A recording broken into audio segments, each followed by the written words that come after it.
What's up, hello? I hope you all are doing well. Today I have something out of the ordinary, and that is a book haul. And I don't traditionally do book hauls because over the last few years I've really tried hard to not buy that many books, and if I am buying books, I'm buying them as gifts, and if I am buying books, I'm buying them secondhand, but mostly I'm aiming to go to and utilize the library, which also now happens to be where I work. I also work at the library. I have two jobs now, and one of them is the library, and it's very exciting, as you can tell. But since November, I have acquired 5 books, and 2 of them I've already read, but I am looking forward to sharing with you about them today. The first is my second copy of So You Want to Talk About Race by Ijoma Oluo. And this book, this is my lending copy. I have 2 copies, one that lives with me where I am, and one that I lend out to people because I feel that more people should be reading this book. I do this frequently with other books. I do this with, what's the most recent one? Probably Eleanor Oliphant is Completely Fine by Gail Honeyman. I will occasionally acquire my own lending copies in case the person that I'm lending it to, either I don't expect to get it back or they're not particularly library inclined. So I like to have things that I am keen on hand for folks. This book, you may have seen, it's now part of the zeitgeist, probably has been since about 2020, when this topic really came to the fore once again in civil society. I read this and felt very strongly about it because I think it could also be named So You Don't Want to Talk About Race, but realize that living in the society in which we do, that if you don't learn how to talk about race, then you not only will be, but you will come across as uninformed, despite how difficult or hard it may be for you to think or talk about it or reflect on it, and how you have benefited from systematic courses of oppression. I think that could also be a name for this book, but that wouldn't have fit very well on the cover. Anyway, this is a very solid place to start if you want and or need to learn more about racism and race in American life. The most intriguing comment I think I've seen in the last few years about race in the United States is, you forget that some of us lived through the civil rights movement and we solved this already. Like with the implication that we don't need to do any more about it because that individual had already lived through a tumultuous time for Black Americans in this country. And that's not the case, obviously. So this book is going to go very far and wide for a lot of people. The next book is also blue, but a very different topic, and it is The Love Hypothesis by Ali Hazelwood. Rebecca sent this to me for my birthday, and I read it on the first day of the year. This is a contemporary romance novel, and it is about a young scientist named Olive who has a very uncomfortable encounter with one of the meanest professors at her university, who is like leagues and leagues above her and is like the hot name in whatever kind of science they do, which I'm forgetting right now. And he is difficult and everyone hates him, and so she has to kind of fake a relationship with him for a while to convince her best friend that she is not in love with the person that her best friend wants to date. And so, of course, there's chaos that ensues. This is very cute. This is very, very well written. I would definitely recommend it if this is a genre that you're interested in. Very light, very easy to read. I read the whole thing in essentially a day. Bex always knows how to pick a good book for me. She's very, very adept at it. And it's great. I also appreciate the fact that this is a hard science book.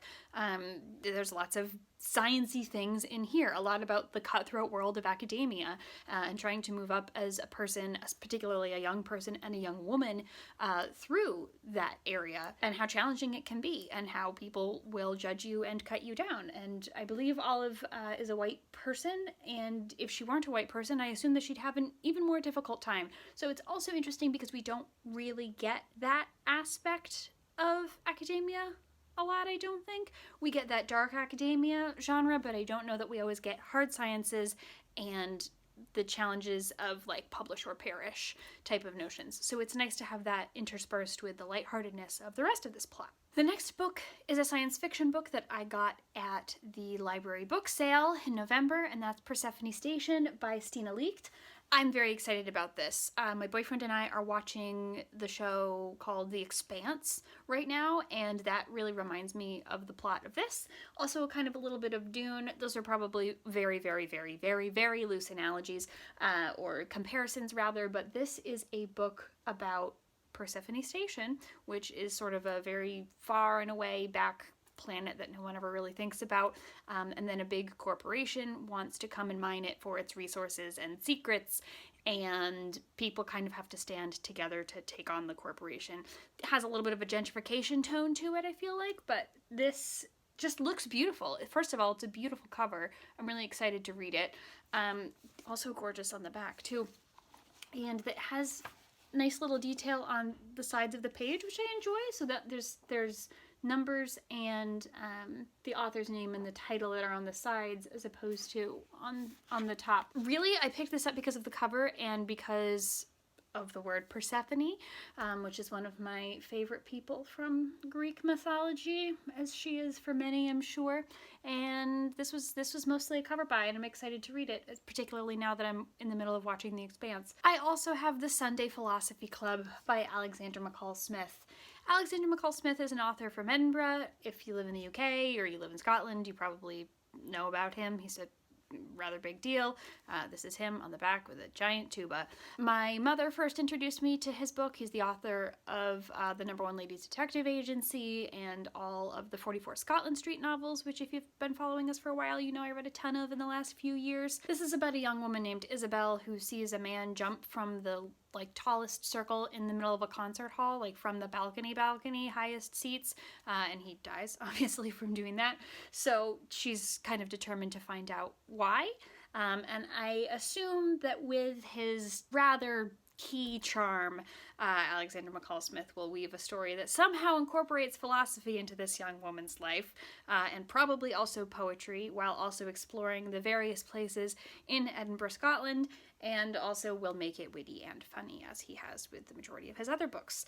This is reminding me that I have not finished the 44 Scotland Street series, and at this point, I don't know that I actually will. I feel like I left them off in a pretty good place with all of the characters, and I don't really feel like I need to continue on and learn about them.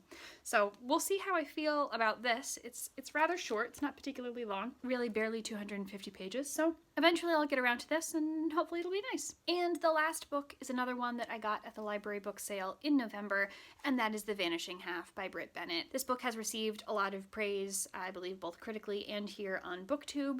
I know a lot of people who have said great things about it, so I am really happy to have a copy of it. Hopefully I'll be able to lend this one out too. And although this is my only copy, and this is a story of two twins who eventually wind up leading very separate lives, one in the world of Black America and one in the world of white America, and how their lives are so drastically different. I really don't want to go into this with a lot of deep understanding or knowledge about what happens. I just really want to experience this and see what I think of it to see if it's worth all of the praise. I know some people who really didn't enjoy this book, so I'm keen to also have that perspective in mind before I go in. But this is a Good Morning America book club pick, apparently.